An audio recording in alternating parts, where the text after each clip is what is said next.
जहां सत्ता के अंधे युद्ध में हर चाल जायज है, राजनीति जहां एक ही सत्य है, जीत किसी भी कीमत पर। दम दिखाने का दिन है और उत्तराखंड की सियासत में क्या कुछ होने वाला है आज फ्लोर टेस्ट के बाद। फ्लोर टेस्ट फिलहाल जारी है, लगातार हर अपडेट टीवी अपने दर्शकों तक सबसे पहले पहुंचा रहा है। ऐसे में मायावती का यहां पर बड़ा ऐलान, बीएसपी की बॉस मायावती ने कांग्रेस के साथ देने का ऐलान कर दिया है। इस वक्त की ये बड़ी खबर हम आपको सुनवाते हैं, सुनिए जरा मायावती ने क्या कहा है।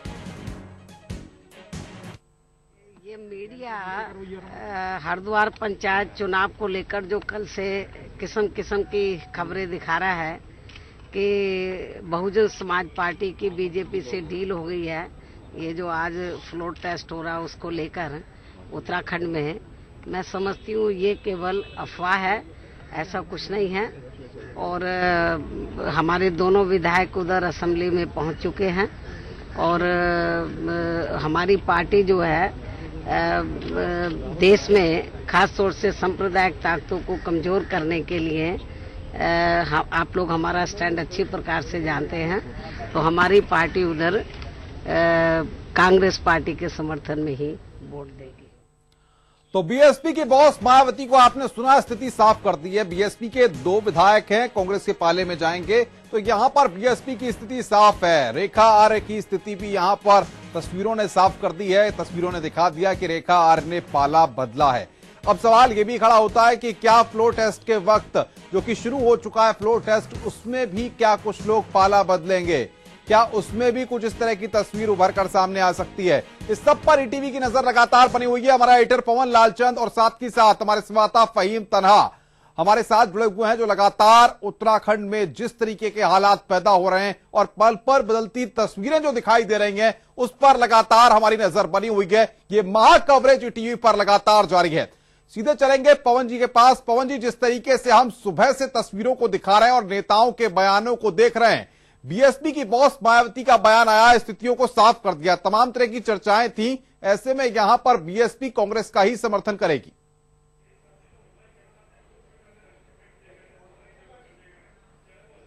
बिल्कुल अनुपम, जिस तरह से हमारे दर्शक भी इस चीज को लगातार जो ईटीवी के साथ इस पूरे महा कवरेज को देख रहे हैं, वो जानते हैं कि इस खबर को हमने कल रात ब्रेक किया था कि बसपा ने अपनी रणनीति आखिरी समय में बदली है और कांग्रेस का साथ देने की जो पहले की तरह पीडीएफ में बसपा के दोनों विधायक रहे हैं वही होगा। आज खुद मायावती ने एक तरह से स्पष्ट कर दिया कि बहुजन समाज पार्टी के दोनों विधायक कांग्रेस यानी हरीश रावत के पक्ष में वोट करेंगे। इसके पीछे अनुपम बहुत एक सधी हुई रणनीति बसपा ने अपनाई है। बसपा को लगता है कि उत्तराखंड के चलते वो उत्तर प्रदेश की लड़ाई को अपने लिए मुश्किल नहीं करना चाहती है। और कल जिस तरह से दोपहर में अजय भट्ट ने एक बयान जारी किया था, भाजपा के प्रदेश अध्यक्ष हैं, उन्होंने कहा था कि हरिद्वार के जिला पंचायत के अध्यक्ष पद के चुनाव में जो भाजपा के जो समर्थित सदस्य हैं वो बसपा के समर्थित चेयरमैन के उम्मीदवार का समर्थन करेंगे। वही बात कहीं ना कहीं बसपा को, वहां बसपा ने एक बार फिर से ठिठक गई और सोचा, वो नागवार गुजरा वो भाजपा का बिन मांगा समर्थन। बसपा को लगा कि अगर भाजपा इस तरह से खुलकर के उसका समर्थन करेगी तो जो उत्तर प्रदेश का जो उसका टारगेट वोटर है उसको गलत संदेश जा सकता है और समाजवादी पार्टी उत्तर प्रदेश की राजनीति में उसका लाभ ले सकती है।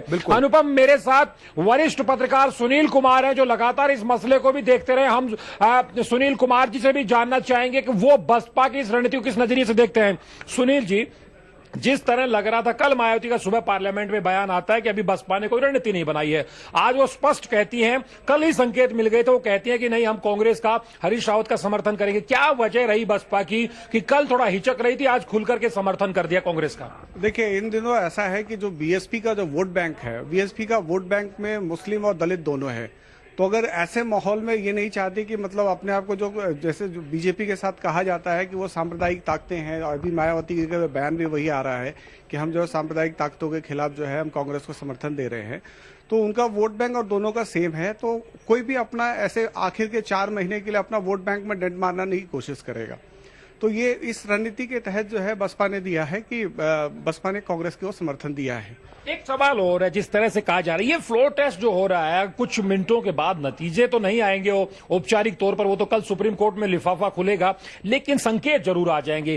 क्या लगता है यहां से उत्तराखंड की राजनीति कहां जाएगी? 18 मार्च से पहले क्या मुद्दे भाजपा के विपक्ष के नाते थे?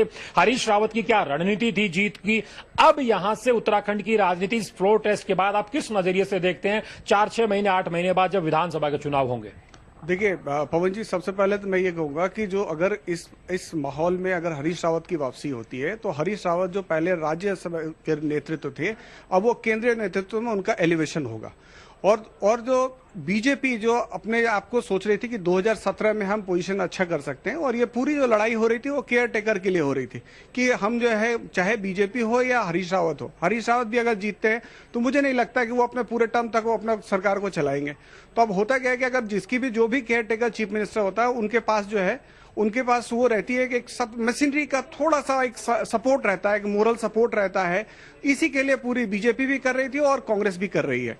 तो मुझे लग रहा है कि हरीश रावत भी पूरा टर्म पूरा ना करके अपने आप को वो विधानसभा भंग करने की संस्तुति कर सकते हैं और इनका उनको माइलेज मिलेगा। क्योंकि आज के डेट में जो हरीश रावत जब से प्रेसिडेंट रूल लगा तब से वो अपने आप को शहीद के रूप में घूम रहे थे, वहां बीजेपी अपने आप को प्रोड्यूस नहीं कर पाई। और यही परिणाम है कि जो उन्होंने जो मिशन चलाया था वो मिशन में सफल होते हुए नहीं दिख रहे। लेकिन जिस तरह से ये एक बार ये बात कही जाती है कि जो प्रदेश की जो लीडरशिप है बीजेपी की वो बहुत ज्यादा लूप में नहीं है, कैलाश विजयवर्गीय सीधे अमित शाह को भाजपा के राष्ट्रीय अध्यक्ष को रिपोर्ट कर रहे हैं पल पल की, तो इसका अगर कल को भाजपा फ्लॉप होती है इस पूरे एपिसोड में, फ्लोर टेस्ट में हरीश रावत कामयाब हो जाते हैं, तो भाजपा में फिर एक तरह से भूमिका किसकी तय होगी, किस पर यह गाज गिरेगी इस पूरे ऑपरेशन के फेल्योर की? ऑब्वियसली जो राज्य में जो प्रदेश का अध्यक्ष होगा उस पर गाज गिरना स्वाभाविक है, क्योंकि जब से 18 मार्च को जब ये घटना घटित होने वाली थी तो उस समय जो हमने देखा, मैं तो उसका प्रत्यक्ष गवाह हूं कि अंदर क्या चल रहा था और किस परिस्थिति में चल रहा था। तो ऑब्वियस है कि अगर जब कोई तरह की बात होती है, अगर कोई मिशन को आप लेके आगे बढ़े हैं तो ऑब्वियस है आपने मिशन को तो आपने संकेत दिया होगा हाईकमान को, तभी आपने हाईकमान ने भी आपको एग्री किया होगा। अब हाईकमान अगर संकेत में नहीं आता तो किसी न किसी की तो बलि चढ़ाएगा ही, तो बलि चढ़ना तो स्वाभाविक है कि प्रदेश अध्यक्ष का बलि चढ़ेगा इस मामले में।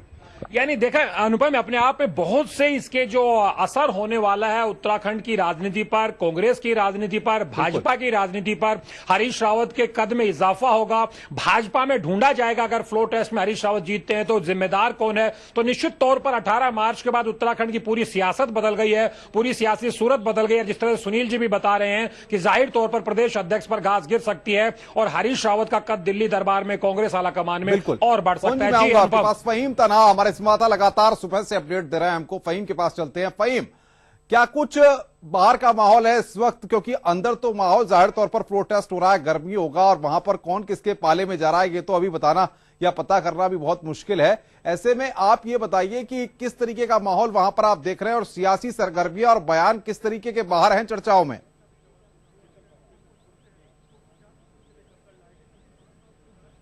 देखिए अनुपम, विधानसभा में अंदर सदन के अंदर फ्लोर टेस्ट की कार्रवाई चल रही है। फ्लोर टेस्ट चल रहा है, कार्रवाई भी ना जोड़ें शब्द, तो फ्लोर टेस्ट चल रहा है अनुपम। तो अंदर की सूरत हाल ये है और बाहर जो सुरक्षा में लगे हैं वो लोग हैं, मीडिया कर्मी काफी बड़ी तादाद में है। यानी अंदर अभी देखें तो 1 बजे तक कि अंदर की स्थिति बहुत सटीक आना तो मुश्किल है, लेकिन अनुमान लगाए जा रहे हैं अनुपम। और सदन की कार्रवाई शुरू होने से पहले जो जिस तरह के सिनेरियो था सारे मामले को लेकर के विधानसभा के बाहर और विधानसभा में विधायकों के पहुंचने से पहले जब अलग अलग होटलों में थे वहां उनके जो बयान थे उसके हिसाब से अगर देखें तो वो जो एक तस्वीर है मोटे तौर पर भविष्य की तस्वीर उत्तराखंड की सियासी भविष्य की वो लोगों के सामने है। और जैसा अभी मैं सुनील जी की बात जोड़ना चाहूंगा, जब उन्होंने कहा कि इस सारे एपिसोड से हरीश रावत का एक नेशनली लीडर के रूप में उनका एक एलिब्रेशन होगा, उनका एक विस्तार होगा, ये कहीं ना कहीं सीधे तौर पर एक बात हम देखें तो हरीश रावत बहुत पहले से जब से ये घटनाक्रम हुआ था 18 मार्च से लगातार कई बार ऐसा हुआ कि उन्होंने ये संदेश देने की कोशिश की हरीश रावत ने कि जिस तरीके से उनका उत्पीड़न किया जा रहा है या उनको कई तरह के ऐसे मामले हुए। अगर सीडी को भी हम याद करें, मुझे याद आ रहा है अनुपम, जब स्टिंग हुआ था हरीश रावत का, वो जो स्टिंग घोषित हुआ था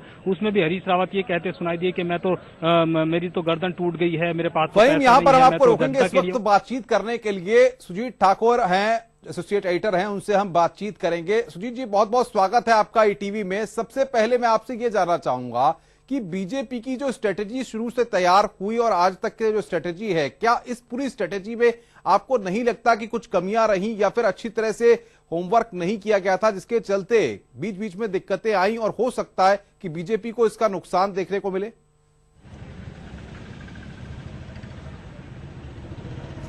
नहीं अनुपम, निश्चित रूप से आप सही कह रहे हैं कि बीजेपी की रणनीति जिस तरह से शुरू से बनाई गई थी उसमें कुछ परिवर्तन आया। लास्ट के मोमेंट में जाकर के और परिवर्तन आया, खास करके जिस तरह से 9 विधायकों पर उनकी निगाह टिकी हुई थी, उन्हें मैदान से बाहर रखा गया। उसके बाद से बीजेपी में चिंता जरूर है, लेकिन कैलाश विजयवर्गीय ने जैसे बातचीत में बताया या भाजपा के और वरिष्ठ नेता जो बता रहे हैं, वो कह रहे हैं कि जो कुछ भी होगा वो हाउस के अंदर ही होगा। और हाउस में अंदर में क्या होगा, मैंने जब उनसे बात की कि आपकी सबसे बातचीत हो चुकी है, तो वो ये कह रहे हैं कि सबसे बातचीत हो चुकी है और नंबर गेम हमारे पास है, लेकिन हाउस के अंदर विधायक का रुख क्या होता है यह उनके लिए सोचने का विषय है और इस पर कुछ खुल के बोलना नहीं चाहते हैं। उनकी रणनीति यह है कि जब तक हाउस के बागियों को झटका लगा है, बीजेपी कहीं ना कहीं बागियों को लेके कहा जाए कि बड़ी आश्वस्त थी कि बागी अगर उनके साथ आ जाएंगे तो उनकी स्थिति काफी मजबूत हो जाएगी, जो अंक गणित में जाहिर तौर पर होता भी। लेकिन बागियों को जो झटका लगा है, ऐसे में बागियों को झटका लगने के साथ साथ बीजेपी को एक बड़ा झटका लगा है और उससे बीजेपी शायद उबरने की कोशिश करेगी।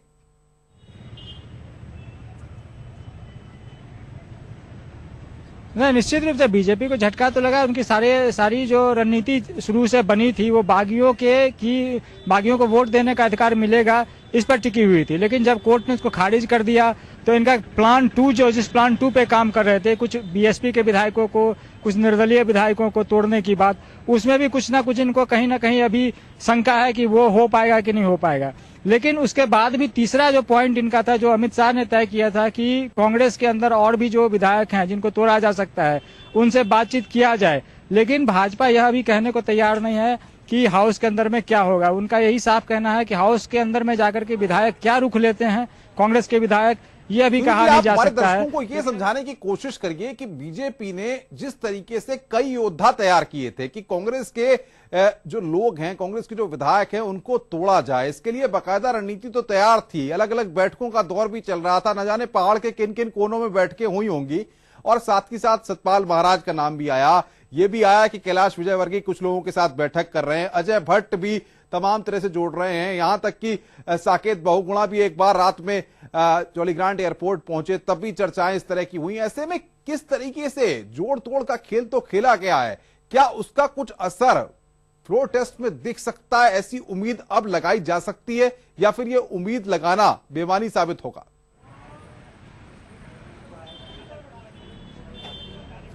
देखिए, भाजपा अध्यक्ष अमित शाह की रणनीति शुरू से रही है कि एक माहौल क्रिएट करने वाली। आपने बिहार विधानसभा चुनाव के दौरान देखा होगा कि जीत रहे हैं, इस तरह का उन्होंने एक माहौल क्रिएट करने की उनकी एक रणनीति है, उसके तहत बनाया।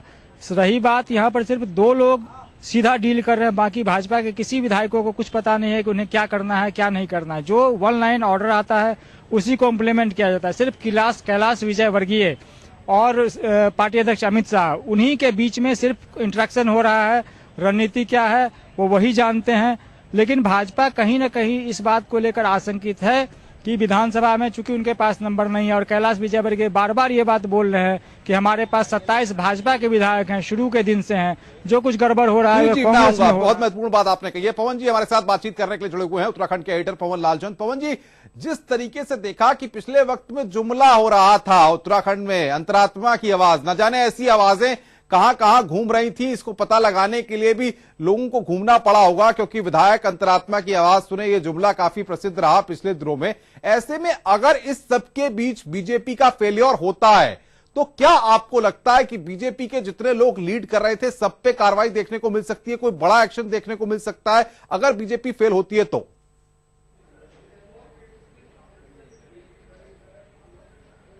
देखिए अनुपम, जिस तरह से सुजीत ठाकुर बता रहे हैं कि भाजपा में जो पूरी स्ट्रेटजिस्ट थे वो खुद राष्ट्रीय अध्यक्ष अमित शाह और महासचिव कैलाश विजयवर्गीय के बीच बातचीत होती रही। यही कहीं ना कहीं भाजपा की जो चूक हुई है उसकी एक बड़ी वजह यह भी है कि जो प्रदेश के नेताओं से हमने जब भी बात की on the record of the record, तो ऑन द रिकॉर्ड कहा कि नंबर है, अंतरात्मा की आवाज सुनकर के लोग आएंगे, लेकिन ऑफ द रिकॉर्ड में भाजपा के प्रदेश के नेता इस चीज को स्वीकार करते रहे कि बहुत ज्यादा हमें भी नहीं पता है, दिल्ली से अगला निर्देश आएगा उस पर एक्शन लेंगे, एयरपोर्ट से जो नेता आएगा उसको रिसीव करने जाएंगे, उसके बाद सी ऑफ करने जाएंगे। बहुत भाजपा के नेताओं की प्रदेश में स्थिति यही बनी हुई थी। यही वजह है कि जो जिस तरह से सुजीत ठाकुर ने कहा कि रणनीति दो दिग्गजों के बीच में ही तय हो रही थी, यही वजह रही कि कैलाश विजयवर्गीय उत्तराखंड के राजनीतिक हालात को उस तरह से नहीं भाप पाए, प्रदेश के नेताओं को भरोसे में नहीं लेकर के। यही वजह है कि अंतरात्मा की आवाज सुनने के लिए बहुत को चार टीमें बनी थी अनुपम अंतरात्मा की आवाज सुनाने के लिए।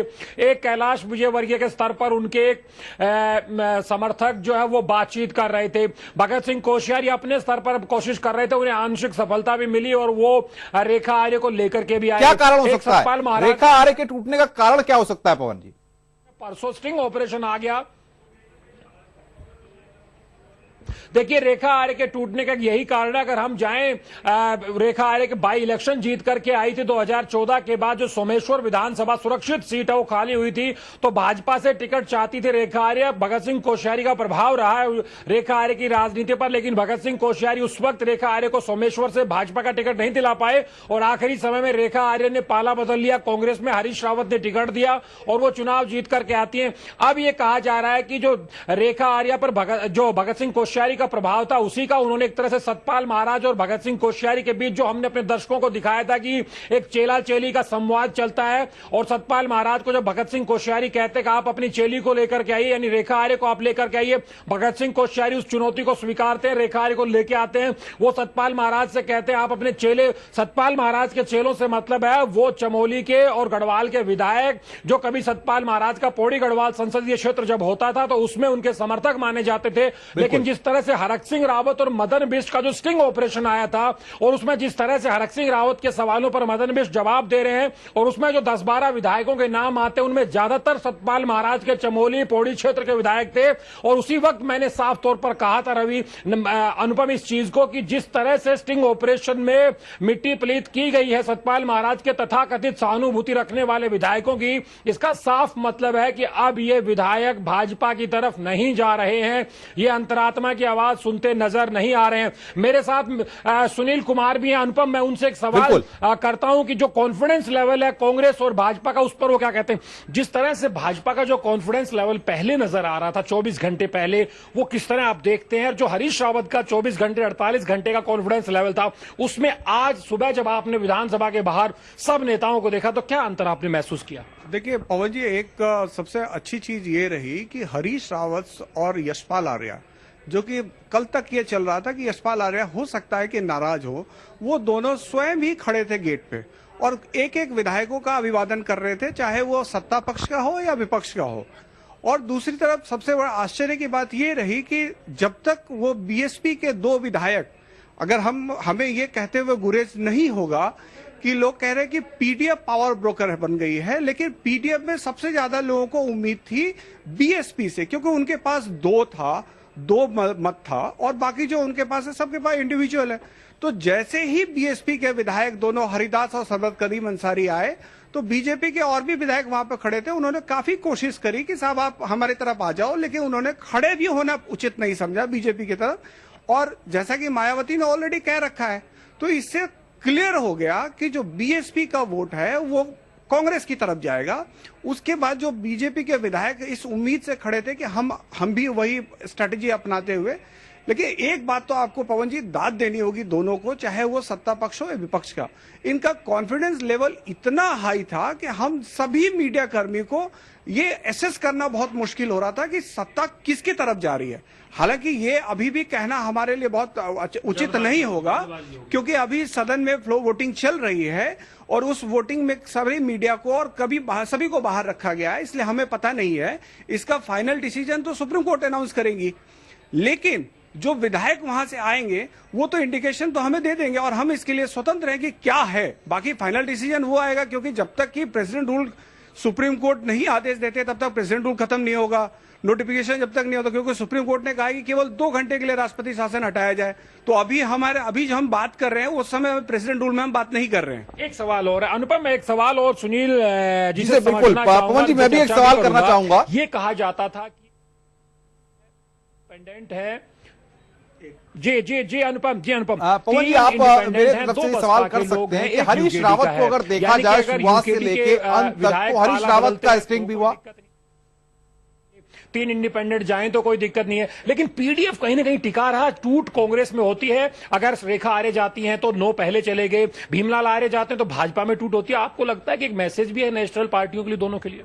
देखिए, इसमें मैं माननीय उच्चतम न्यायालय को बहुत तहे दिल से शुक्रिया करना चाहूंगा कि उन्होंने जो बागी विधायकों में जिस तरह से डिले किया, डेट पर डेट देते चले गए, उससे साफ मंशा थी कि सुप्रीम कोर्ट या हमारे उच्च न्यायालय भी कोई भी दल बदल को बिल्कुल बचा के रखना चाह रहे हैं, दल बदल विधेयक का सम्मान करना चाह रहे हैं। क्योंकि अगर ये चीज अगर उनको मिल जाती है तो एक आगे परिपाटी बन जाती है कि किसी भी प्रदेश में ऐसा हो सकता था कि भाई हमने वहां से निकले और बाद में हम कोर्ट चले गए और कोर्ट से हमने रिलीफ लिया और हम फिर वापस सत्ता में हम आ गए। तो ये एक तरह से सुप्रीम कोर्ट ने, हमारे कोर्ट ने मैसेज दे दिया है कि भाई हम किसी भी तरह पे दल बदल के उसमें वोट खिलाफ हम अपने न्याय को नहीं देंगे। जी अनुपम। पवन जी, मेरा सवाल है सुनील जी से, अगर वो आपके साथ हैं तो आप उनसे ये जानने की कोशिश करिए कि शुरुआत से 18 तारीख से लेके अब तक हमने देखा हरीश रावत का स्टिंग भी सामने आया, तमाम तरह की चीजें आई, और एक बात यहां पर यह कि हरीश रावत के साथ जो एक बड़ा धड़ा था, अंत तक वो धड़ा साथ खड़ा ही दिखाई दिया है। इसके पीछे क्या कारण है? क्या हरीश रावत की जो पॉलिटिकली इमेज है, उनकी जो छवि है, वो लोगों को रास आ रही है, या कहीं ना कहीं विधायक अपना भी पॉलिटिकल कैरियर देख रहे हैं जिसकी वजह से वो उनका साथ नहीं छोड़ना चाहते हैं, क्योंकि आने वाले वक्त में उत्तराखंड में विधानसभा का चुनाव भी होना है? इसकी क्या कुछ वजह हो सकती है?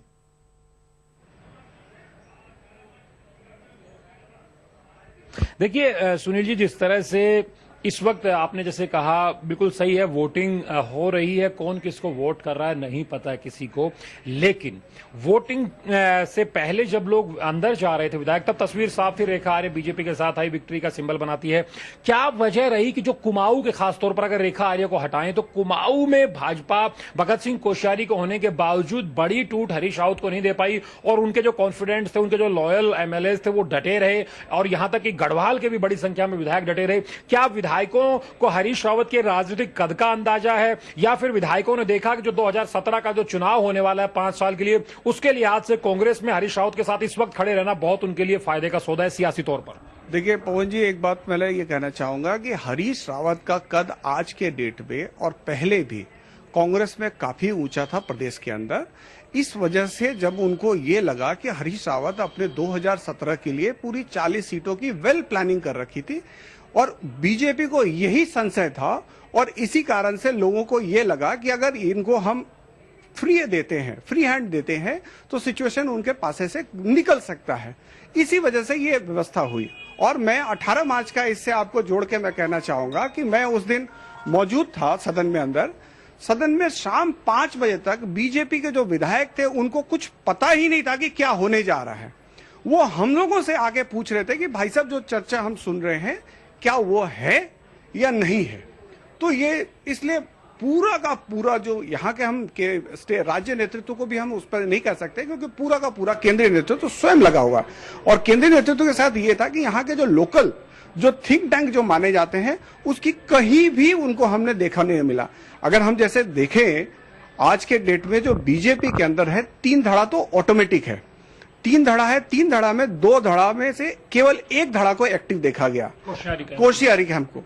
हालांकि इनका जो स्ट्रैटेजी ये था कि हरीश रावत कुमाऊं से बिलोंग करते हैं और वो ठाकुर को कम्युनिटी को रिप्रेजेंट करते हैं, इस वजह से वो कोश्यारी जी को आगे कर रहे थे। ये उनकी स्ट्रैटेजी हो सकती है, लेकिन जो उनको थिंक टैंक से बात करना था वो हमने कहीं नहीं देखा कि थिंक टैंक से बात करते हुए। जी अनुपम। जी पवन जी, आप हमारे साथ बने रहिए, आगे भी आपसे बातचीत करूंगा, आप हमारे साथ बने रहें। और साथ ही साथ हमारे एसोसिएट एडिटर हमारे साथ लगातार जुड़े हुए हैं, उनके पास सीधे चलते हैं। जानना चाहेंगे आपसे कि किस तरीके की स्थितियां अब उभर कर आ सकती हैं आने वाले वक्त में, अगर हरीश रावत की जीत होती है और बीजेपी की हार होती है तो किस तरीके की स्थितियां उभर सकती हैं, और अगर बीजेपी की स्थिति मजबूत होती है और हरीश रावत का नुकसान होता है तब किस तरीके की स्थितियां उभर सकती हैं फ्लोर टेस्ट के बाद?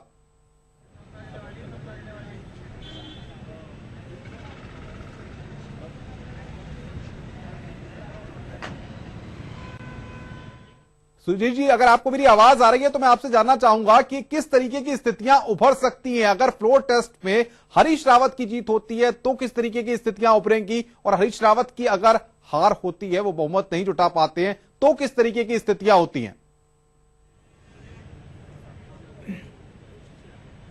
अनुपम, हमारे साथ भाजपा के राष्ट्रीय प्रवक्ता अनिल बलूनी जी मौजूद हैं। ये सवाल इन्हीं से अगर मैं पूछूं तो ज्यादा बेहतर होगा, वही बता पाएंगे। अनिल जी, अगर यहाँ पर हरीश रावत अपना बहुमत साबित कर देते हैं तो भाजपा की रणनीति आगे क्या होगी? भाजपा के लिए कैसा झटका रहेगा? और अगर भाजपा अपना जो दावा कर रही है वो पूरा करती है तो फिर क्या माहौल रहेगा? देखिए, एक तो अभी इंतजार करना चाहिए, जो विधानसभा के अंदर जो हो उसका इंतजार कीजिए, जो निर्णय होगा वो देखा जाएगा। लेकिन देखिए, ये बात बहुत स्पष्ट है कि हमारे उत्तराखंड की विधानसभा के अंदर 28 सदस्य हैं और जो 18 मार्च को वित्त विधेयक में सरकार गिरी थी, उस वक्त भी कांग्रेस के लोग ही छोड़ के आए थे। हरीश रावत के कुशासन के खिलाफ, हरीश रावत के भ्रष्टाचार के खिलाफ, हरीश रावत के एरोगेंसी के खिलाफ। तो हमको लगता है कि जो 9 लोग छोड़ के आए और संख्या बढ़ सकती है। काफी और ऐसे लोग हैं जो हरीश रावत से खफा हैं, जो हरीश रावत के से डरे में, सहमे में। लेकिन हम ये चाहते हैं कि वो लोग विधानसभा के अंदर जब जाएं तो कम से कम हरीश रावत के डर से मुक्त होकर जाएं और सच के साथ वोट करें। सुजीत जी, लेकिन ये भी जानिए आप अनिल जी से कि जिस तरीके से बीजेपी ने स्ट्रेटेजी तैयार की थी, आप पूरी तरह से आश्वस्त दिख रहे थे, अंतरात्मा की आवाज बीजेपी के द्वारा कही जा रही थी। ऐसे में क्या लगता है कि अगर बीजेपी की यहां पर जो रणनीति थी वो कामयाब नहीं होती है, तब बीजेपी क्या करेगी? फहीम के पास चलेंगे हम, यहां पर मैं आऊंगा सुजीत जी आपसे बातचीत करने के लिए। फहीम, जिस तरीके से स्ट्रेटेजी तैयार हुई, अगर बीजेपी की बात करें उसकी या कांग्रेस की स्ट्रेटेजी की बात करें, यहां पर एक बात देखने वाली जरूर थी कि तमाम जो विधायक थे कहीं ना कहीं वो अपनी स्थितियों को उन बेहतर तरीके से एक्सप्रेस नहीं कर रहे थे। अगर वो कांग्रेस की बात करते थे, कांग्रेस के साथ थे, तो हम कह रहे थे कि हम कांग्रेस के साथ हैं, लेकिन इस तरीके से आरोप प्रत्यारोप या एक दूसरे में विधायकों का रोल उतना ज्यादा नहीं दिखा जितना दोनों पार्टियों के नेताओं का दिखा।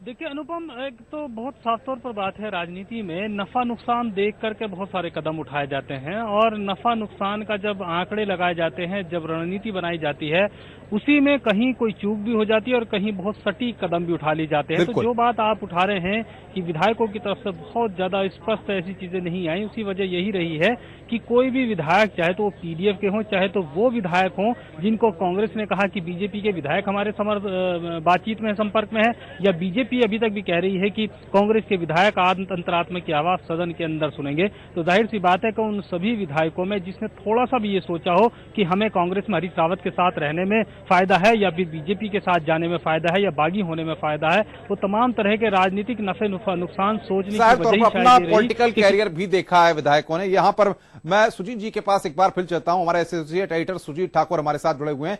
सुजीत जी, जो सवाल था मेरा, आपके साथ अनिल जी जुड़े हुए थे, अगर अभी भी जुड़े हैं तो आप उनसे ये जानने की कोशिश करेंगे, अगर बीजेपी की यहां पर आज एक हार होती है तो क्या बीजेपी उस हार के बाद कोई सबक लेगी? किस तरीके से आगे की स्ट्रेटेजी तैयार होगी? अब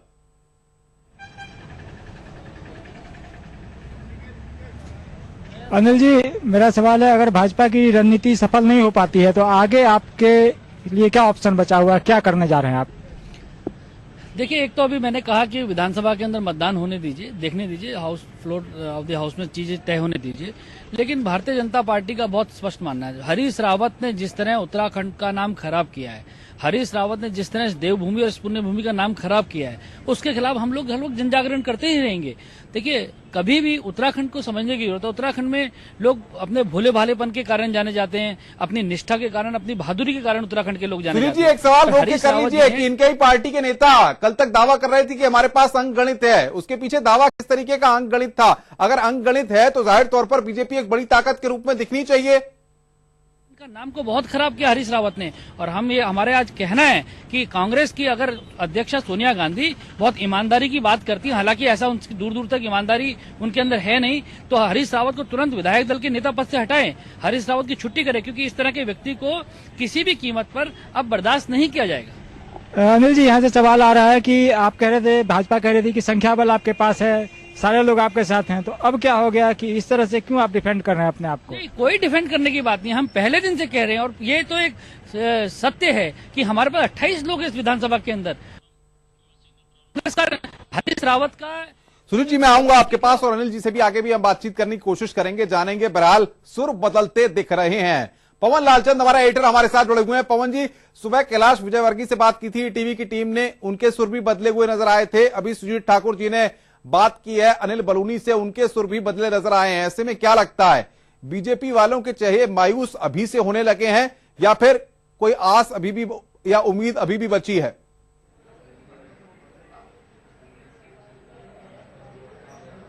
देखिए अनुपम, दो रेडीमेड स्टेटमेंट्स बनी हुई है कांग्रेस और भाजपा की तरफ से। सियासत में यह होता है, हरीश रावत फ्लोर टेस्ट में पास होकर के आते हैं तो कांग्रेस कहेगी ये लोकतंत्र की जीत है और विधानसभा से मार्च निकलेगा शहीद स्थल तक। उसके बाद पूरे प्रदेश में लड़ाई भाजपा लोकतंत्र की जीत बता करके कांग्रेस, माफ कीजिए, लड़ेगी। अगर भाजपा फ्लोर टेस्ट में जीत कर आती है तो भाजपा कहेगी कि भ्रष्टाचार वाली सरकार थी, सत्ता थी, उसको हमने बेदखल कर दिया है। अंतरात्मा की आवाज सुनकर के कांग्रेस के, पीडीएफ के लोग हमारी तरफ आए। तो ये रेडीमेड स्टेटमेंट दोनों तरफ से रेडी है और इसको ही उल्टा करके या वाइस वर्सा करके भी देखा जा सकता है। मैं अपने साथ जो वरिष्ठ पत्रकार सुनील कुमार है उनसे सवाल करता हूं, उनसे जानने की कोशिश करता हूं कि यहां से अब उत्तराखंड की राजनीति अनुपम कहां जाएगी। बिल्कुल सुनील जी, ये फ्लोर टेस्ट के नतीजे कुछ ही मिनटों में आ जाएंगे। अनौपचारिक तौर पर, औपचारिक तौर पर इंडिकेशन आएंगे। यहां से अब विधानसभा चुनाव के वो मुद्दे क्या होते दिख रहे हैं? अगर भाजपा फ्लोर टेस्ट में फेल कर जाती है, हरीश रावत पास कर जाते हैं तो क्या समीकरण होंगे, भाजपा के ऑप्शन क्या होंगे? और अगर हरीश रावत को यहां पे अंतरात्मा की आवाज सुन के कांग्रेसी उधर चले गए, मात मिल जाती है, तो हरीश रावत के लिए क्या ऑप्शन होंगे? देखिए, मैं कनेक्ट हूं, ले लीजिए। वो टेस्ट जीते या हारे, सीधी तस्वीरें इस वक्त हम आपको दिखा रहे हैं। पवन जी, हम आपके पास आएंगे। भाजपा के विधायक बाहर आ गए हैं, वो तस्वीरें इस वक्त हम आपको दिखा रहे हैं। भाजपा के विधायक बाहर आ गए हैं इस वक्त की ये तस्वीरें। सबसे पहले ईटीवी इन तस्वीरों को दिखा रहा है आपको, आप देख सकते हैं। सबसे पहले ईटीवी इन तस्वीरों को दिखा रहा है। फ्लोर टेस्ट की कार्रवाई जारी है, भाजपा के विधायक बाहर आ गए हैं।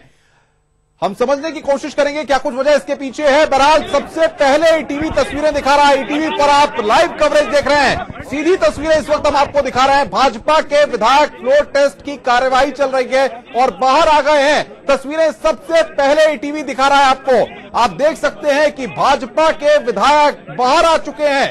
क्या कुछ वजह है ये हम समझने की कोशिश करेंगे अभी यहाँ पर, लेकिन तस्वीरें हम आपको दिखा रहे हैं। आप देख सकते हैं तस्वीरों में भाजपा के विधायक जो है वो बाहर आ गए हैं। नहीं, सदन की कार्रवाई समाप्त हो गई, विधानसभा अध्यक्ष जी ने समाप्त कर दी है। फ्लोर टेस्ट पूरा होगा।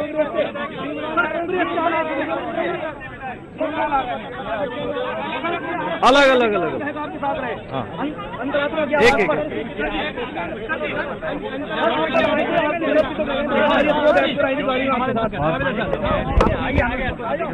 बोलना नहीं है आगे तो आपकी तरफ नहीं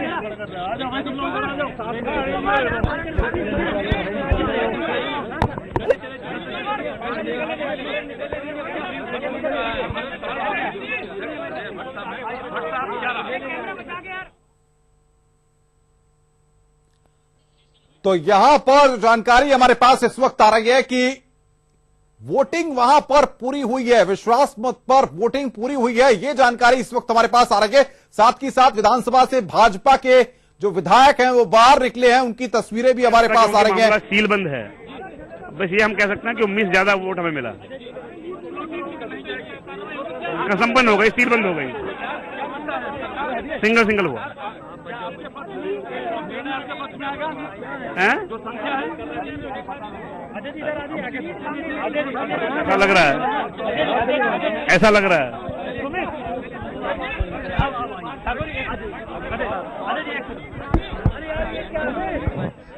धन्यवाद।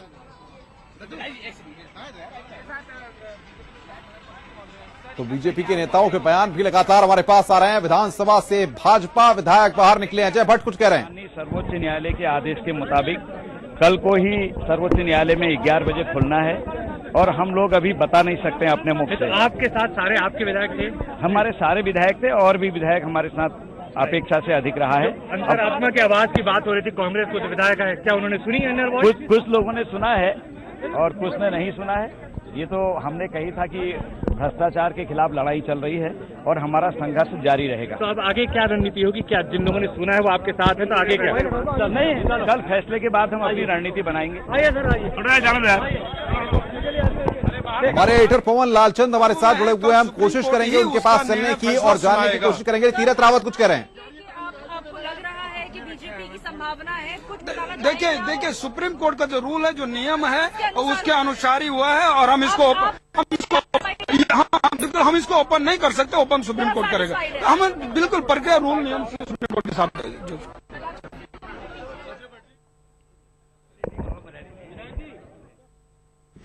भाजपा के पूर्व प्रदेश अध्यक्ष बिशन सिंह चुफाल मेरे साथ में है। जी भाजपा के पूर्व प्रदेश अध्यक्ष बिशन सिंह चुफाल अभी हमारे साथ जुड़ चुके हैं। जी बात करिए आप। भाजपा अभी वापस लौट पड़े हैं। भाजपा के विधायक होटल की ओर लौट पड़े हैं। भाजपा के पूर्व प्रदेश अध्यक्ष बिशन सिंह चुफाल हमारे साथ मौजूदा मुझसे जानेंगे। चुफाल जी, फ्लोर में किस तरह की उम्मीद भाजपा को दिखी है? देखिए, हमारे पास 27 थे, हमारे 27 के बदले 28 हो गए। बाकी जो विधायक थे जिनको पहले ही इनको खरीद फरोख्त ले लिया था, सबको टोकन मनी के रूप में पैसा दिया गया। करोड़ों रुपया आपस में जिस प्रकार से हरीश रावत जी ने अपने विधायक को खरीदा, अपने विधायक पर ही उनका विश्वास दिया और पैसे के बल पर और सीधे धन बल का प्रयोग किया गया। क्या उम्मीद फ्लोर से बीजेपी को दिखी?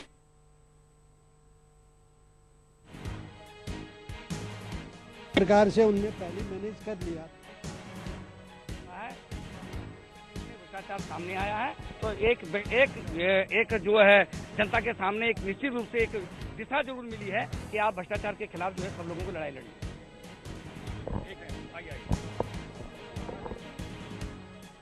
तो विधानसभा से बाहर आए हैं बीजेपी विधायक, उनकी प्रतिक्रिया हमारे पास आ रही है। भीतर क्या हुआ बता नहीं सकते, जय भट्ट ये बात कह रहे हैं। जाहिर तौर पर क्योंकि सुप्रीम कोर्ट को ही बताना है फ्लोर टेस्ट में क्या रिजल्ट रहा है। सुप्रीम कोर्ट बताएगी तो बंद हो गया है लिफाफा।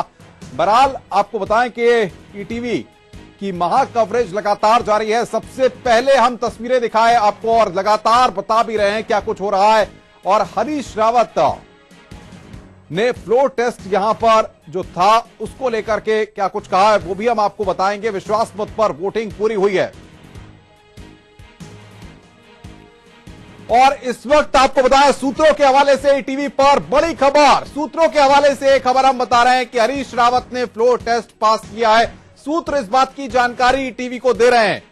बीजेपी को हरीश रावत ने करारा जवाब दिया है। सूत्र इस बात की जानकारी दे रहे हैं कि हरीश रावत ने फ्लोर टेस्ट पास किया है। आपको बता दें कि सूत्रों के हवाले से हमें यह जानकारी मिल रही है कि हरीश रावत ने फ्लोर टेस्ट को पास कर लिया है। अगर सूत्रों की बात पर भरोसा जताएं तो यहां पर बीजेपी के लिए स्थिति काफी चिंतनीय है। बीजेपी को सोचना होगा, रणनीति फेल हुई है। सूत्र जो जानकारी दे रहे हैं उसके आधार पर हम ये बात कह रहे हैं। बहरहाल यहां पर सूत्रों ने संकेत दिए हैं। उनका कहना है कि हरीश रावत पास हो गए हैं। का सम्मान करते हैं और हमने दंगल का प्रयोग नहीं किया। अगर हम दंगल का प्रयोग करते तो शायद हम इसको हासिल कर सकते हैं।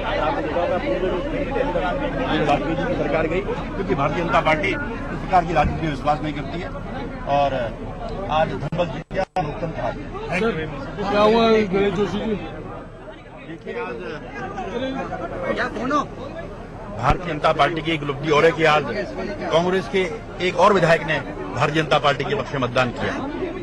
पूर्व में 9 विधायक ने भारतीय जनता पार्टी के मतदान किया था। तो भारतीय जनता पार्टी सैद्धांतिक रूप से आज विजयी हुई है, लेकिन आंकड़ों के खेल में क्योंकि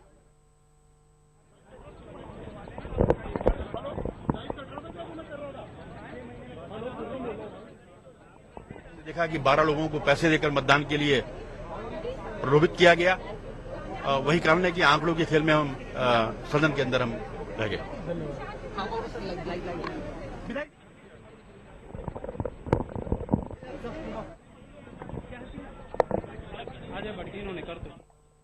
बाहर निकलते हुए बन जाता। तो सबसे पहले हम तस्वीरें यहां पर आपको दिखा रहे हैं कि किस तरीके से स्थितियां हैं और सूत्र जो जानकारी दे रहे हैं उसको भी हम दर्शकों तक सबसे पहले पहुंचा रहे हैं कि उत्तराखंड में हरीश रावत ने बहुमत साबित किया है। सूत्र इस बात की जानकारी दे रहे हैं। व्यक्ति अगर बोलता है तो वो सर्वोच्च न्यायालय का अपमान करता है, क्योंकि सर्वोच्च न्यायालय में कल 10:30 पर ये सील्ड रिकॉर्ड वहां पर पहुंच जाएगा। किसी को बोलने का हक नहीं है।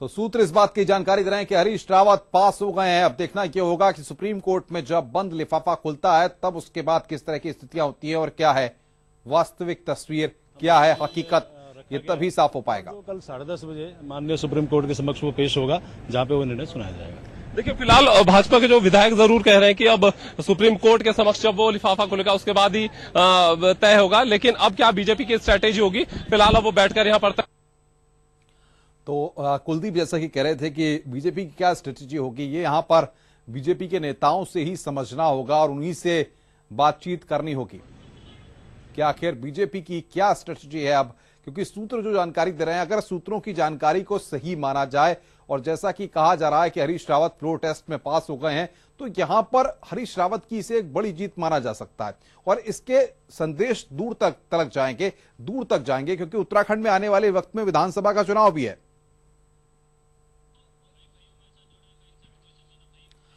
और बातचीत करने के लिए फहीम तन्हा हमारे साथ सीधे जुड़ रहे हैं। फहीम, सूत्र जो जानकारी दे रहे हैं उसके मुताबिक ये कहा जा रहा है कि हरीश रावत फ्लोर टेस्ट में पास हो गए हैं तमाम नेता। इस वक्त तस्वीरें हमारे पास आ रही है विधानसभा के बाहर की, सीधी तस्वीरें हम दिखा रहे हैं। बिल्कुल अनुपम, देखिए बिल्कुल अनुपम, हरीश रावत जी सामने है। हरीश सब एक साथ लगाइए, सब एक साथ लगाइए, सब एक साथ लगाइए, तो सब एक साथ लगाइए। मैं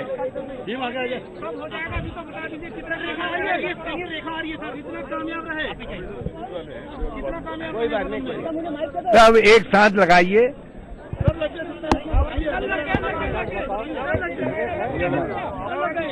कल जो भी होगा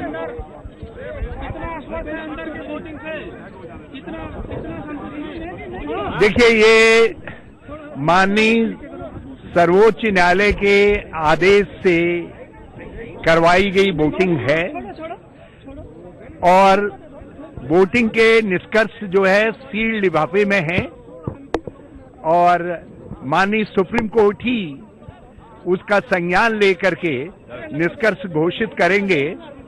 और मैं केवल इतना कह सकता हूं कि हम सब मतदान की प्रक्रिया, सब चीजों के लिए माननीय उच्चतम न्यायालय को, माननीय न्यायपालिका को बहुत बहुत धन्यवाद देना चाहते हैं। कितना भरोसा है, इतना बता दीजिए, जीत का कितना भरोसा? हम कल के दिन की बहुत उत्सुकता के साथ प्रतीक्षा करेंगे। मैं अभी इस विषय में जो कुछ अंदर प्रक्रिया चली है उस पर कोई टिप्पणी नहीं करना चाहूंगा। कहाँ क्या रहा क्या नहीं रहा, ये कल जो है माननीय सर्वोच्च न्यायालय से ये बातें स्पष्ट हो जाएंगी। किसने क्या कहा है क्या नहीं कहा है उनकी निजी बात हो सकती है, लेकिन मैं वही कह रहा हूं जो मुझको जो है इस समय नियमानुसार कहना है। ये अनुपम, आपने सुना, हरीश रावत ने साफ तौर पर कहा है कि वो अभी सुप्रीम कोर्ट के आदेश की वजह से, गाइडलाइन की वजह से कुछ नहीं कहेंगे, लेकिन उन्हें ये उम्मीद वो बहुत आश्वस्त दिख रहे हैं अपनी बात कहते हुए। अनुपम अपनी बात कहते हुए बहुत आश्वस्त दिख रहे हैं। हरीश रावत ने जिस तरह की बात कही, आप समझ सकते हैं कि सदन के अंदर की जो स्थिति रही है वो भले ही घोषित न करें, अनुपम बहुत करीम अंसारी हमारे साथ में कोशिश करेंगे क्या कुछ निर्णय होगा जो सुप्रीम कोर्ट का निर्णय है गोपनीयता रखने का, कोर्ट का निर्णय गोपनीयता रखने का, कोर्ट का निर्णय गोपनीयता। ये हरिदास सरबत करीम अंसारी बीएसपी के विधायक, ये इन्होंने कहा कि कोर्ट की जो आदेश हैं, गाइडलाइंस है, उसके हिसाब से गोपनीयता है। लेकिन एक बात बहुत साफ है अनुपम, दर्शकों ने भी ये बात सुनी कि जब दिलीप रावत बीजेपी के लैंसडौन से विधायक उन्होंने एक बात कही कि एक विधायक कांग्रेस का तरफ आए, ज्यादा की उन्होंने बात नहीं कही, यानी कि वो घोषित कहीं ना कहीं संकेत दे दिए हैं कांग्रेस के विधायकों ने भी और बीजेपी के विधायकों ने भी। और हरीश रावत का जिस तरीके से कॉन्फिडेंस है, जिस तरीके से उन्होंने बात कही है, वो कहीं ना कहीं साफ तौर पर जाहिर करता है कि हरीश रावत ने फ्लोर टेस्ट को पास कर लिया है। लेकिन ये हम आधिकारिक रूप से नहीं कह सकते, हम वही बात कह रहे हैं जो संकेत दिए हैं कांग्रेस और बीजेपी के विधायकों ने। उन संकेतों के आधार पर जो बात निकल के आ रही है अनुपम, वो यही है कि हरीश रावत ने फ्लोर टेस्ट पास कर लिया है। लेकिन कितने वोट हैं, किस तरह का ये नतीजा है, किस तरह से होगा, ये सुप्रीम कोर्ट ही इस बात को जाहिर करेगा और इस बात को पुख्ता तौर पर कहा जा सकता है। लेकिन जो संकेत है उनकी बात है। और हरीश रावत ने जो बातें कही वो उन्होंने एक आश्वस्त होकर के बात कही है, लेकिन कुछ भी अंदर का कहने से उन्होंने इनकार कर दिया, क्योंकि सुप्रीम कोर्ट ने सारी प्रक्रिया को, इस वोटिंग की जो फ्लोर टेस्ट की प्रक्रिया थी, इसको सारा गोपनीय रखने की बात कही थी। लेकिन कहीं ना कहीं सारा जो हालात आप देखते हैं, जो सामने दिख रहा है कैमरे के, जो कैमरे पर कांग्रेस के हो या बीजेपी के विधायक हों, वो साफ तौर पर बोल रहे हैं, वो इस बात का इशारा कर रहे हैं, वो इस बात के साफ संकेत दे रहे हैं कि इस फ्लोर टेस्ट में बीजेपी फेल हुई है और कांग्रेस या हरीश रावत को इसमें बहुमत मिला है। कितना बहुमत है, किस तरीके से बहुमत है और इसको लेकर के फिर सुप्रीम कोर्ट के क्या आदेश होंगे, क्या गाइडलाइंस होंगी, ये तमाम तरह की बातें, तमाम तरह की प्रक्रियाएं तो जाहिर सी बात है कि अभी देखने वाली होगी, उनको प्रतीक्षा करनी पड़ेगी। जी अनुपम। जी फहीम, जिस तरीके से आप बता रहे थे और तमाम नेताओं के हमने बयान भी सुने, सुप्रीम कोर्ट ही जाहिर तौर पर लिफाफा खोलेगी और उसके बाद ही वो रिजल्ट बताएगी। ऐसे में कुछ भी कहना अभी जल्दबाजी होगी, लेकिन जो संकेत आ रहे हैं, जो सूत्र जिस तरह की जानकारी दे रहे हैं, ऐसे में बीजेपी की रणनीति कहा जा सकता है कि अगर बीजेपी की यहां पर हार होती है तो क्या बीजेपी को यहां पर एक बड़ा नुकसान उत्तराखंड में देखने को नहीं मिल सकता है?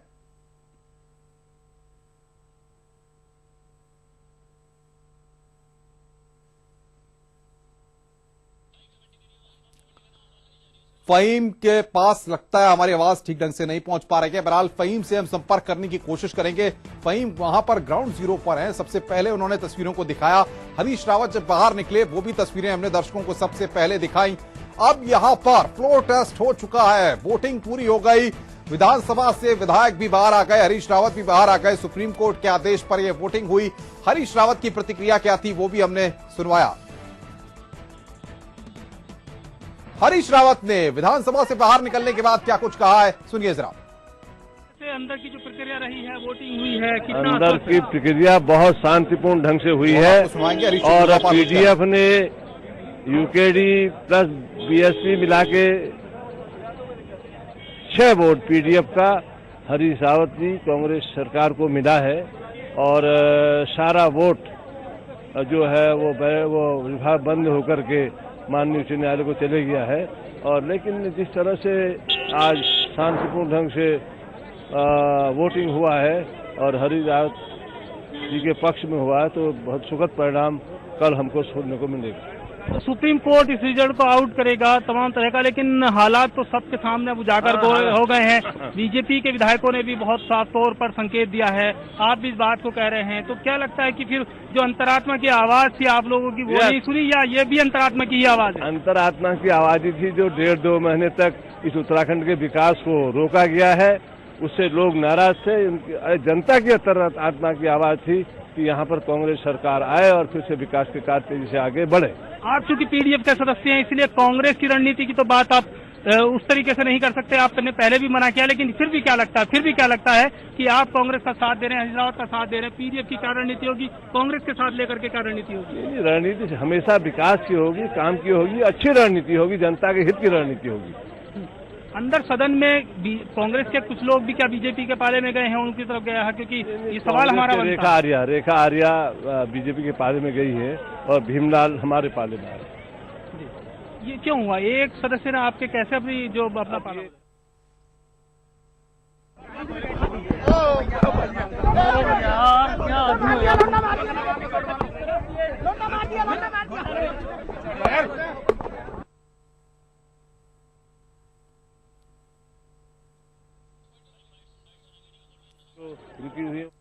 देखिए, ये माननीय सर्वोच्च न्यायालय के आदेश से करवाई गई वोटिंग है और वोटिंग के निष्कर्ष जो है सील लिफाफे में हैं और माननीय सुप्रीम कोर्ट ही उसका संज्ञान लेकर के निष्कर्ष घोषित करेंगे। और मैं केवल इतना कह सकता हूं कि हम सब मतदान की प्रक्रिया सब चीजों के लिए माननीय उच्चतम न्यायालय को, माननीय न्यायपालिका को बहुत बहुत धन्यवाद देना चाहते हैं। कितना भरोसा, इतना बता दीजिए, जीत का कितना भरोसा? हम कल के दिन की बहुत उत्सुकता के साथ प्रतीक्षा करेंगे। इस बार भी हम लोग बैठे इस विषय में जो कुछ अंदर प्रक्रिया चली है उस पर कोई टिप्पणी नहीं करना चाहूंगा। तो वो हमारे उसमें बैठे, खड़ा हाथ खड़ा किया गया, हाथ खड़ा करके जो है उसमें कितने संतुष्ट है? कहाँ गया है बहुमत? किसका? हमारा सवाल बनता है, पर बहुमत किसको मिल रहा है? हमारा सवाल बनता है, आप जो मर्जी जवाब देना चाहते हैं। अब देखिए ना, हमारे उसमें 33, हमारे उसमें तो 28 उसमें थे, तो बहुमत तो हमारा ही बनेगा ना। आपकी एक सदस्य बीजेपी के सूची, तो उनकी भी तो सदस्य हमारे उसमें आए, भीमलाल आर्य जी।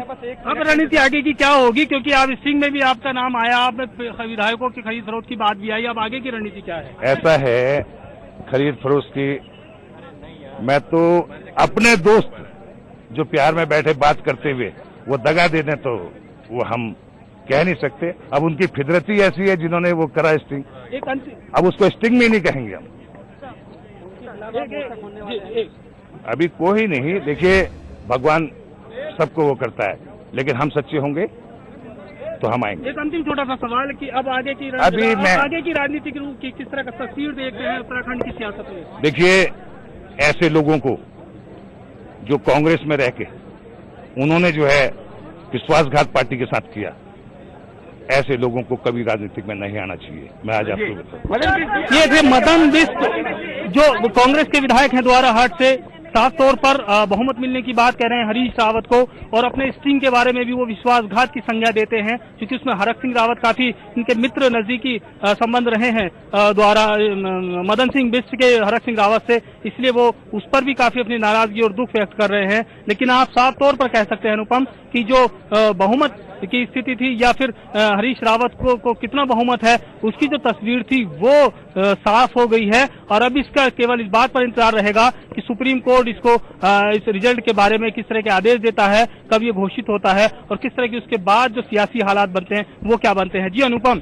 जी फहीम वहां पर आप नजर बनाए रखें, आगे भी हम आपसे अपडेट लेंगे। फहीम तना हमारे संवाददाता हमारे साथ सीधे जुड़े हुए हैं, जिनसे हम लगातार बातचीत कर रहे हैं। बहरहाल यहां पर सूत्र जो जानकारियां दे रहे हैं और जो तमाम नेता अपने बयानों में संकेत दे रहे हैं,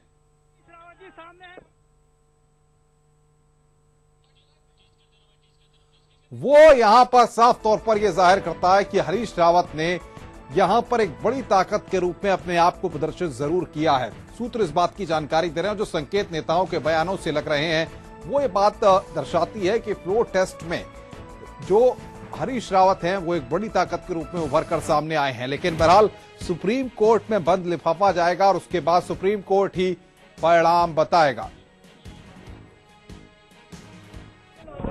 हमारे साथ हरीश चंद्र दुर्गापाल हैं, पीडीएफ के सदस्य हैं, मंत्री रहे हरीश रावत सरकार में, अभी फ्लोर टेस्ट के बाद में सीधे बाहर निकल रहे हैं। दुर्गापाल जी, किस तरह से अंदर की जो प्रक्रिया रही है, वोटिंग हुई है, कितना अंदर की प्रक्रिया बहुत शांतिपूर्ण ढंग से हुई है और पीडीएफ ने यूकेडी प्लस बीएसपी मिला के 6 वोट पीडीएफ का हरीश रावत जी कांग्रेस सरकार को मिला है और सारा वोट जो है वो विभाग बंद होकर के माननीय उच्च न्यायालय को चले गया है। और लेकिन जिस तरह से आज शांतिपूर्ण ढंग से वोटिंग हुआ है और हरीश रावत जी के पक्ष में हुआ है, तो बहुत सुखद परिणाम कल हमको सुनने को मिलेगा। तो सुप्रीम कोर्ट इस रिजल्ट को आउट करेगा तमाम तरह का, लेकिन हालात तो सबके सामने उजागर हो गए हैं। बीजेपी के विधायकों ने भी बहुत साफ तौर पर संकेत दिया है, आप भी इस बात को कह रहे हैं, तो क्या लगता है कि फिर जो अंतरात्मा की आवाज थी आप लोगों की, वो नहीं सुनी या ये भी अंतरात्मा की ही आवाज है? अंतरात्मा की आवाज ही थी जो 1.5-2 महीने तक इस उत्तराखंड के विकास को रोका गया है।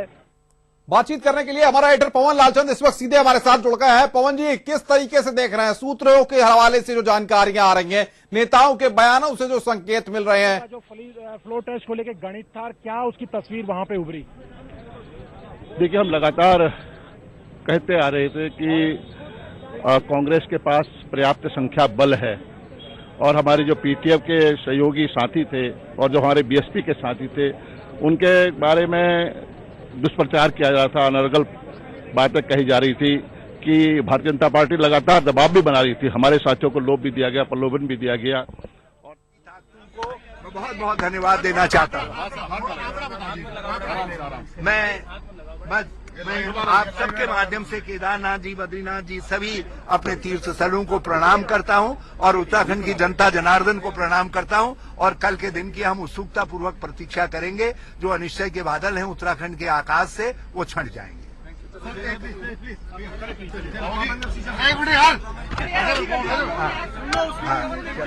क्या वजह रही कि आप लोग?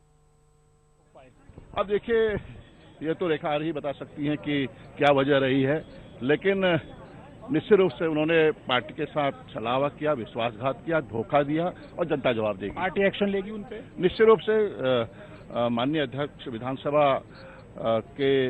का निर्णय होना है, उनके द्वारा जो भी निर्णय होगा तो माननीय विधानसभा। कांग्रेस से 9 लोग जो टूट करके गए थे, 9 कांग्रेस के बागी थे, उन पर क्या कहेंगे? सुप्रीम कोर्ट से उनको राहत नहीं मिल पाई अब तक, 9 बागियों पर क्या कहेंगे?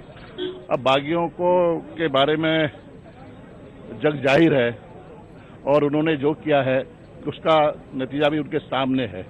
उन्होंने पार्टी के साथ विश्वासघात किया, धोखा किया और जिन्होंने इतना सम्मान दिया पार्टी ने, उनके साथ ही उन्होंने धोखाधड़ी की, बगावत की। आज नतीजा सामने, तस्वीर सामने है। 18 मार्च के बाद कांग्रेस और मजबूत होकर निकली है इस प्रोटेस्ट तक आते आते। निश्चित रूप से मैं धन्यवाद देना चाहता हूं इस प्रदेश की महान जनता को भी, अपने सहयोगी साथियों को भी, अपने माननीय विधायकों को भी, जिन्होंने हमें नैतिक समर्थन भी दिया और फ्लोर में हमारे साथ खड़े होकर, मजबूती के साथ खड़े होकर चुनौतियों का सामना करते हुए हमारे साथ खड़े हुए और हमारी जीत में उनका बड़ा योगदान है। यानी ये यशपाल आर्य जी थे, काफी नजदीक रहे हरीश रावत के। इस पूरे एपिसोड के दौरान शुरू में ये जरूर कहा जा रहा था कि यशपाल आर्य की भी अपनी कुछ नाराजगी है, लेकिन जिस तरह से उसके बाद पूरे जो कांग्रेस के नेता, चाहे यशपाल आर्य हो, चाहे इंदिरा हृदयेश हो, चाहे पीडीएफ के लोग हो, इन्होंने पूरी मजबूती से एक तरह से हरीश रावत के साथ खड़ा होकर के ये माहौल बनाया। आज ये स्थिति पहुंची कि कांग्रेस ने फ्लोर टेस्ट में फतेह हासिल कर ली है। बड़ा सवाल ये है कि फ्लोर टेस्ट के बाद अब उत्तराखंड की राजनीति कैसे आगे बढ़ती, क्योंकि जो 4-4.25 साल के जो मसले थे विपक्ष में रहते, भाजपा जिन मुद्दों को उठा रही थी, अब उन मुद्दों का 18 मार्च के बाद बहुत ज्यादा महत्व नहीं है। अब राजनीति नई करवट ले चुकी है। दूसरी तस्वीर अब उभर के आएगी। अब भाजपा किस तरह से फ्लोर टेस्ट में हारने के बाद, यानी सदन में हारने के बाद, अब सड़क पर हरीश रावत को कांग्रेस को घेरती है। यह देखना उत्तराखंड की जनता के लिए भी और हमारे लिए भी दिलचस्प होगा। जी पवन जी, जिस तरीके से आप बता रहे हैं और जिस तरीके से अभी आपने बातचीत भी की यशपाल आर्या से, यहां पर बीजेपी के नेताओं को जाहिर तौर पर अब यहां पर एक आईना जरूर देखने को मिला होगा और जब सुप्रीम कोर्ट बाकायदा रिजल्ट अनाउंस करेगा औपचारिक रूप से,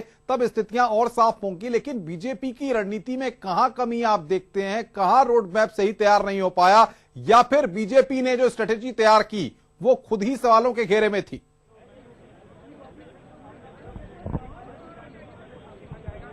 देखिए अनुपम, हम लगातार इस चीज को कहते रहे। हमने भाजपा से सवाल किया कि आपका गणित क्या है, किस गणित के आधार पर विधानसभा में आप कांग्रेस को, हरीश रावत को पटखनी देंगे। तो भाजपा के नेताओं ने एक फ्रेज बार बार यूज किया, अंतरात्मा की आवाज सुनेंगे। अंतरात्मा की आवाज सुनकर 18 मार्च को लोग आए थे, 9 अब फिर आएंगे। लेकिन 18 मार्च को जो 9 लोग आए थे उसकी पृष्ठभूमि अनुपम हम लगातार बताते रहे कि विजय बहुगुणा की कांग्रेस आलाकमान से नाराजगी थी, हरीश रावत से नाराजगी थी, हरक सिंह की अपनी नाराजगी थी। और उस वक्त हरीश रावत को अंदाजा भी नहीं था कि कांग्रेस में इतनी बड़ा एक तरह से लैंडस्लाइड हो जाएगा विधायकों का। यही वजह है कि भाजपा अब अंदर खाने प्रयास तो जरूर करती रही। जिस तरह से रेखा आर्य को तोड़ा, पहले ही तोड़ा, उसके बाद में पीडीएफ में सेंधमारी की कोशिश की। कल दोपहर तक बसपा के दोनों विधायकों को भाजपा के नजदीक बताया जा रहा था, लेकिन जिस तरह से वहां से एक तरह से मायावती ने स्ट्रांग फैसला लिया और यूपी के चुनाव को तवज्जो दी उत्तराखंड के मुकाबले, फिर बसपा के दोनों लोगों कांग्रेस के साथ आए। चारों पीडीएफ के लोगों को, जिनमें 3 निर्दलीय है, एक यूकेडी है, उनको तोड़ने को लेकर बसपा ने कोशिश की। बसपा के 4-5 फ्रंट, भाजपा के 4-5 फ्रंट काम कर रहे थे, लेकिन नतीजे उस तरह से नहीं आ पाए। तो सबसे बड़ी बात